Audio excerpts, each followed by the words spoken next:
ते काल रात्रीपासून मुंबईमध्ये आणि राज्यभरामध्ये जो काही पाऊस पडतोय आणि त्यामुळे मुंबईमध्ये देखील 267 ते 300 mm पाऊस पडला आणि त्यामुळे आपण पाहिलं तर 65 mmच्या वर गेल्यानंतर मग अतिवृष्टीसारखीच परिस्थिती निर्माण होते. परंतु इकडे तर 267 पेक्षा जास्त म्हणजे एव्हरेज 300 mm पर्यंत पाऊस पडलेला आहे आणि त्यामुळे मोठ्या प्रमाणावर काही रेल्वेच्या ट्रॅकवर देखील पाणी आलं. चुनाभट्टी सायन त्या भागामध्ये देखील पाणी साचलं आणि त्यामुळे रेल्वे सेवा देखील अफेक्टेड झाली. परंतु रेल्वे आणि बीएमसी आणि स्टेट डिझास्टर या सर्वांनी मिळून जवळपास रेल्वेचे 200 पंप सुरू आहेत आणि बीएमसीचे 481 पंप सुरू आहेत आणि ते पंप जे आहेत आणि त्याच्यामुळे पाणी जे साचलेलं आहे ते पाणी आपण तात्काळ त्याचा निचरा करण्याचं काम हे पंप करतायत. आणि म्हणून हिंदमाता गांधी मार्केट या ठिकाणी बघितलं आपण मिलन सबवेमध्ये पण पाणी तिथे साचलं नाही कारण ते पंपाने ताबडतोब काम केलं. होल्डिंग पॉइंट जे आहेत होल्डिंग पॉइंटचा देखील मोठा फायदा झाला आहे आणि रेल्वेच्या खाली ट्रॅकच्या खाली मायक्रो टनलिंग देखील जे केलेलं आहे त्याचाही फायदा याच्यामध्ये होतोय आणि त्यामुळे एकंदरीत होल्डिंग पॉइंट आणि मायक्रो टनलिंग हे पहिलं आहे आपल्याकडे मुंबईमध्ये देशामध्ये पहिलं हे आपण केलेलं आहे. त्यामुळे खूप मोठ्या प्रमाणावर त्याचा फायदा होतोय आणि सकाळपासूनच मी रेल्वेबरोबर बीएमसी आणि आपलं स्टेट डिझास्टर आपल्या मुख्य सचिव मॅडम यांच्या संपर्कात होतो की यामध्ये कुठल्या ट्रेन्स थांबलेल्या आहेत. तर मग हळूहळू सेंट्रल आणि हार्बर पण आता सुरू झाली. हार्बर भी सुरू हुआ. तर ही जी काही थोडं स्लो होतं परंतु आता पाण्याचा निचरा झाल्यामुळे रेल्वे सेवा देखील सुरळीत होती आहे आणि त्याचबरोबर त्यासाठी आम्ही बीएसटी आणि एसटीला देखील सूचना केल्या होत्या की ज्या ज्या ठिकाणी आवश्यक आहे त्या ठिकाणी आपली ही सेवा देखील देण्याची गरज आहे त्या ठिकाणी तुम्ही तात्काळ ती सेवा देखील द्या. आणि त्याप्रमाणे एकंदरीत आत्ता आपण पाहिलं तर आपलं राज्याचं जे डिझास्टर कंट्रोल रूम आहे तिथेही मी जाऊन आलो. तिथून देखील आपल्या पूर्ण राज्याचा आढावा घेतला. जे कोस्टल डिस्ट्रिक्ट आहेत ते आपले रायगडपासून सिंधुदुर्गापर्यंत तिथे आता ऑरेंज अलर्ट आहे. जळगावमध्ये पण ऑरेंज अलर्ट आहे आणि पालघरमध्ये आहे आणि इतर ठिकाणी पाऊस पडतोय परंतु तिथे अशी जास्तीचा अतिवृष्टी नाही आहे. त्यामुळे त्या ठिकाणी देखील सिंधुदुर्ग एनडीआरएफशी मी देखील प्रमुखांशी सकाळी बोललो आणि त्यांनाही त्या सर्व टीम सिंधुदुर्ग आणि ज्या ज्या ठिकाणी रात्री ऑरेंज अलर्ट होता आता रात्री रेड अलर्ट होता आता ऑरेंज अलर्ट आहे त्यांना देखील आणि त्याचबरोबर आर्मी नेव्ही आणि एअरफोर्स हे जे आहेत त्यांच्याशी त्यांनाही अलर्टवर ठेवलेलं आहे. कुठेही काही असं आवश्यकता लागली तर ताबडतोब त्यांची मदत आपल्याला घेता येईल. आणि म्हणून आज मुंबईचा जर आढावा घेतला तर मुंबईमध्ये जवळपास 5000 स्पॉट आयडेंटिफाय केलेत. 5000 स्पॉट आपण इथून मॉनिटर करू शकतो आणि ते आपण इथून पाहू शकतो. तर ती एक मोठी जमेची बाजू आहे. आता आपले जे काही डीएमसी वरिष्ठ अधिकारी 2 एएमसी स्पॉटवर आहेत. आता हे सगळं झाल्यानंतर स्वतः आयुक्त आणि इतरही अधिकारी स्पॉटवरच जातील जेणेकरून आपल्याला तात्काळ ज्या ठिकाणी आवश्यक जे काही निर्णय घ्यायचे आहेत ते निर्णय आपल्याला घेता येतील. आणि त्यामुळे मला वाटतं आज रेल्वे महापालिका राज्य स्टेट डिझास्टर एनडीआरएफ ही सगळी जी टीम आहे ही टीम आपल्याला या ठिकाणी एवढा पाऊस पडलेला असताना देखील निचरा जो आहे ज्या पद्धतीने होतोय ते देखील आपल्याला मान्य करावे लागेल की त्याचंही निचरा देखील फास्ट होतोय आणि त्यामुळे मगाशी इकडे येता येता आपल्याला जे रस्ते पूर्ण पाण्याने भरलेले दिसत होते, आता इथं आल्यानंतर काही रस्ते आपले त्याच्या लेन चालू झाल्या आणि वेस्टर्न एक्सप्रेस आणि ईस्टर्न एक्सप्रेस पण दाखवला आणि त्याच्यावरच्या हायवेवरचे देखील ट्रॅफिक जी आता सुरू झालेली आहे आणि रेलवे लगभग सब शुरू हो गई और हाँ महालक्ष्मी भी आपकी आ गई, पहुंच गई. तो हे जे आहे हे सगळं आज आपण पाहिल्यानंतर ही सर्व जी काही टीम आहे ही एकंदरीत सगळे एकत्र काम करतायत. त्यामुळे हे माझं काम का तुझं काम असं काही कोणी बघत नाही. रेल्वेला देखील आपली सगळी ही टीम मदत करते आहे, स्टेट डिझास्टर मदत करतोय, बीएमसी मदत करते आहे आणि हे सगळं एक टीमवर्क म्हणून आपण काम करतोय.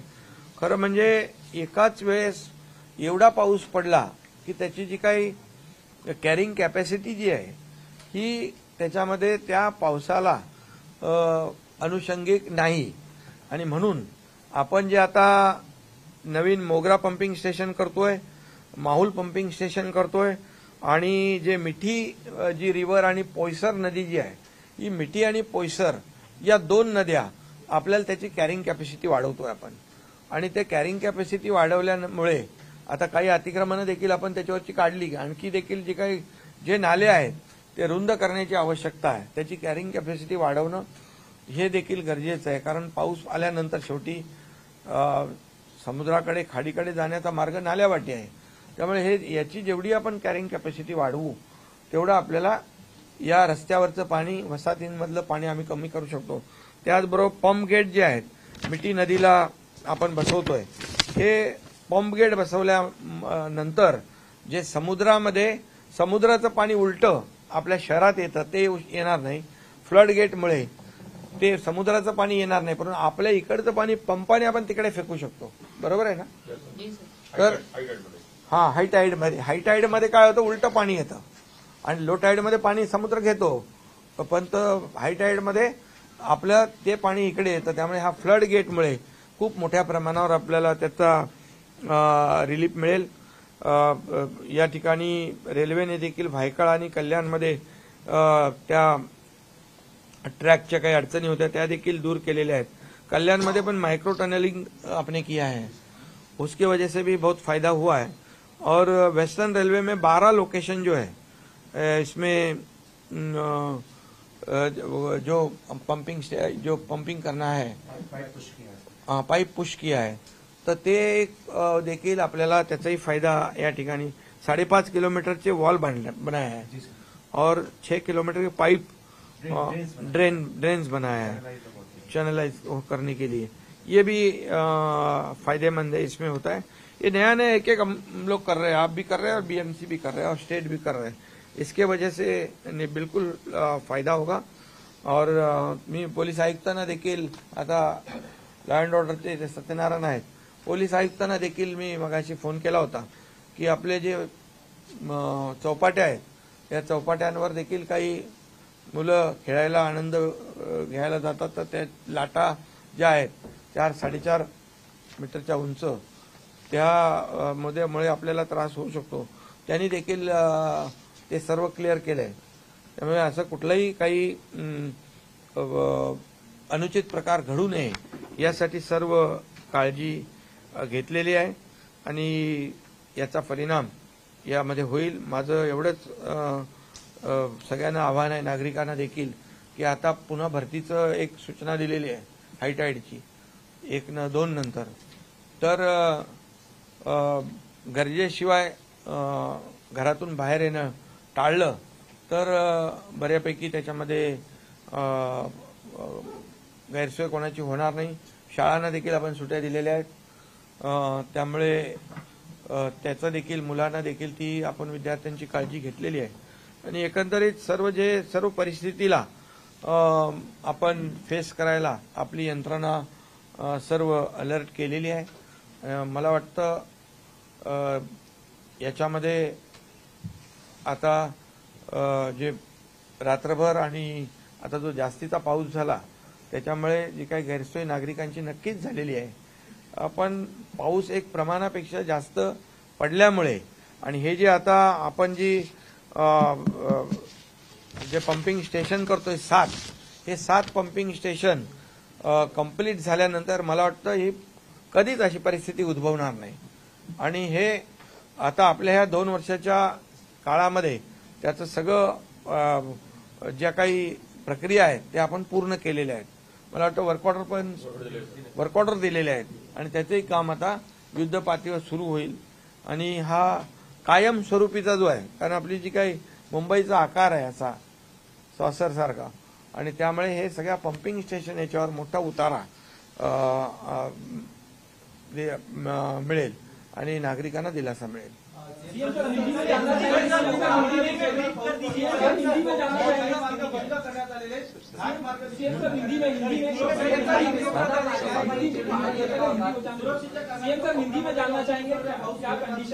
कोकणामध्ये देखील ऑरेंज अलर्ट आहे. तिथे एनडीआरएफ गेलेली आहे आणि एनडीआरएफ त्यांच्याशी मी त्याच्या प्रमुखाशी पण बोललोय आणि ते सर्व सज्ज आहे. तिथली स्थानिक यंत्रणा आहे, डिझास्टर मॅनेजमेंट आहे, सगळे तिथे यंत्रणा सज्ज आहे. पाहणी केला होता याच मुद्द्याला धरून आता विरोधक टीका करतायत, ज्या पद्धतीने मुंबईत पाणी साचलं पहिल्या पावसामध्ये, याकडे कसं बघताय तुम्ही? हे बघा, आता हा राजकारण करण्याचा आजचा दिवस नाहीये. राजकारण करायला खूप संधी आहे. आज आपल्याला लोकांना मदत करायची आहे. लोक अडकले त्यांना रेस्क्यू करायचं आहे. हे पाणी भरलंय ते काढायचं आहे. त्याच्यावर पूर्ण बीएमसी आणि राज्य सरकार काम करतेय, रेल्वे काम करतेय. त्यामुळे आता पाणी जर 267 मिलीमीटर पाऊस पडला आणि 300 पर्यंत पडला, 300 mm पाऊस जर रात्रीपासून या एवढ्या कमी वेळामध्ये पडल्यानंतर हे एवढ्या लवकर पाण्याचा निचरा होणं ही देखील एक सिस्टीम चांगली असल्याचाच भाग आहे. सर, काल आयएमडीने ग्रीन अलर्ट ठेवला होता मुंबईसाठी, तो आज सकाळपर्यंत तसाच होता. केव्हा त्यांचा अलर्ट बदलला आणि उद्यासाठी परत, कारण उद्यासाठी जो ह्या आठवड्याचा अलर्ट होतो परत ग्रीन होता, तर तिथे काही गफलत आहे का आणि कशा प्रकारचं कम्युनिकेशन आता त्यांच्याकडून तुम्हाला? नाही, आयएमडी आणि आमचं स्टेट डिझास्टर कंट्रोल याच्यामध्ये आता ऑरेंज अलर्ट आहे.